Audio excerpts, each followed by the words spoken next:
dhima ya mafunzo haya leo ni kuomba tupatie maoni, mapendekezo na ushauri utakaosaidia kupata namna bora zaidi ya mahusiano yetu kwa maana ya ofisi ya ukaguzi na bunge katika kuandaa ratiba zile za kamati, kuandaa muhtasari au briefs zile ambazo kamati inaandaa, lakini kuandaa orodha ya miradi ya maendeleo itakayofuatiliwa na kamati, kuandaa ziara za kamati, lakini pia kubaini maeneo yenye matumizi mabaya ya fedha za umma, kufuatilia utekelezaji wa mapendekezo ya kamati na kadhalika. Tuliamua kwamba financial report tunapresent bungeni Novemba, na baada ya hapo tunaanza kufanyia kazi zile ripoti za tathmini au za performance ambazo nazo tunakuja kutego Januari. Ile kidogo imekaa vizuri, lakini ushauri wangu kama tungependa kuboresha zaidi, kwanza kwenye upande wa ratiba ingekuwa throughout the year, ingekuwa ya mwaka mzima, ingeleta mantiki sana.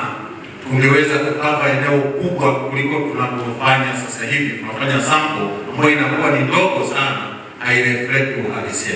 Sasa kama ingekuwa mwaka mzima ingesaidia, lakini kama ingekuwa adopted ya mwaka mzima pia, ina maana kila session kama ingewezekana, basi kamati zile zingekuwa zina present kile kilichojadiliwa katika kipindi hicho, inakuwa table.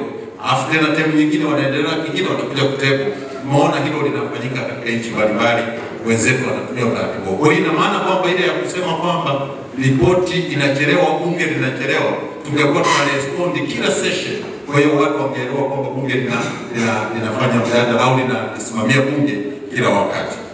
Hiyo ni kwenye upande wa maandalizi. Lakini nataka nimpongeze CAG kwamba leo ni nchi ambayo imepongezwa sana duniani kwa kupitia ripoti zile za tathmini, performance report. Kwa hiyo tunawapongeza kwa hiyo. Chombo kikipewa meno yake ya kutosha, ikawa ni chombo ambacho kinaweza kujisimamia.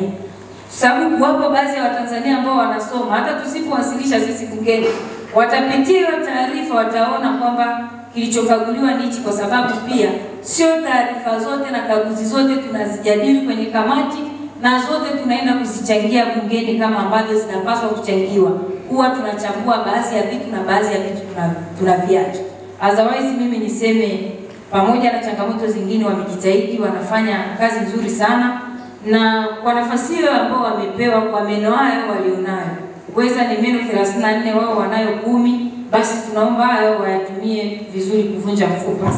Ushauri wangu ni kwamba inatakiwa ofisi ya mdhibiti na mkaguzi mkuu wa serikali ifanye ukaguzi wa umahiri, ujuzi na weledi wa viongozi na watendaji wa serikali kila baada ya miezi mitatu, kwa sababu haiwezekani kila mwaka tunaripoti mambo hayo halafu yanajirudia hayo.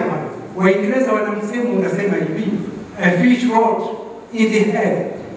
Samaki anauza kichwani, inaonekana hao viongozi wameshika kuna matatizo mahali. Kwa nini ifanyike tathmini? Mimi nadhani sasa ifanyike tathmini kama nilivyosema, kila baada ya miezi mitatu tunajua sasa tatizo liko wapi.